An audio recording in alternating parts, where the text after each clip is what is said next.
کیا سیف اب کبھی شانی سے نہیں مل پائے گا اور کیا فجر اور فیروز کی سچائی معز کے سامنے بے نقاب ہو جائے گی؟ ڈرامے کے آنے والے ایپیسوڈ میں کہانی ایک نہایت جذباتی اور سنسنی خیز موڑ لینے جا رہی ہے۔ جیسے ہی کرن دفتر سے تھکی ہاری گھر لوٹتی ہے، وہ شانی کو گھر میں کہیں نہیں پاتی، گھبراہٹ میں پورے گھر کا چکر لگا لیتی ہے، لیکن شانی کا کچھ پتہ نہیں چلتا۔ وہ فوراً ساس کے کمرے میں دوڑتی ہے اور پوچھتی ہے، ماما کیا آپ نے شانی کو کہیں دیکھا؟ ساس تکی سی آواز میں کہتی ہے، بیٹا میں تو سو رہی تھی، شاید اپنے کمرے میں ہو۔ کرن بے چینی سے بولتی ہے، وہ کمرے میں بھی نہیں ہے، وہ کہیں بھی نہیں مل رہا۔ اتنے میں فجر آتی ہے تو کرن فوراً سوال کرتی ہے، خالہ کیا آپ نے شانی کو کہیں جاتے دیکھا ہے؟ فجر کچھ ہچکچاتے ہوئے جواب دیتی ہے، سیف آیا تھا اور وہ شانی کو لے گیا، میں روک نہ سکی، وہ اس کا باپ ہے اور صرف تھوڑی دیر کے لیے آیا تھا۔ کرن کے تو پیروں تلے زمین نکل جاتی ہے، وہ غصے میں فجر پر برس پڑتی ہے،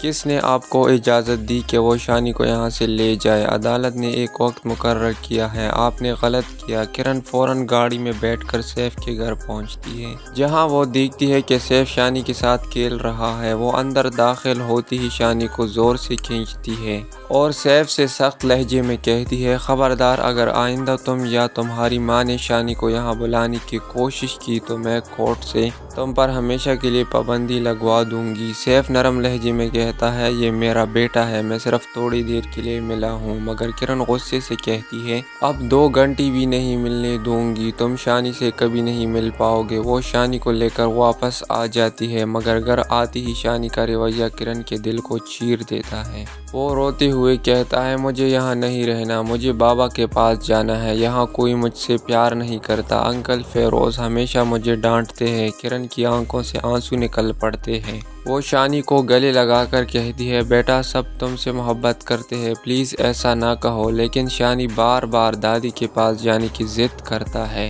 دوسری طرف سیف بھی شانی کے بغیر بے چین ہے، اس کی ماں بار بار کہتی ہے کہ شانی کو گھر بلایا جائے، مگر سیف کی بیوی فریال یہ سب برداشت نہیں کر پاتی۔ وہ سیف سے شکایت کرتی ہے، جب بھی تمہاری ماں شانی کا ذکر کرتی ہے مجھے لگتا ہے جیسے وہ مجھے بانجھ کہہ رہی ہو، اور تم بھی شانی کے ساتھ ایسے ہنستے ہو جیسے میں تمہاری زندگی میں اہم ہی نہیں۔ اب سوال یہ ہے، کیا کرن واقعی شانی کو ہمیشہ کے لیے سیف سے دور کر دے گی، اور کیا شانی ماں کی محبت اور باپ کی کمی کے بیچ ٹوٹتا چلا جائے گا؟ اپنی قیمتی رائے کا اظہار کمنٹ سیکشن میں ضرور کیجیے۔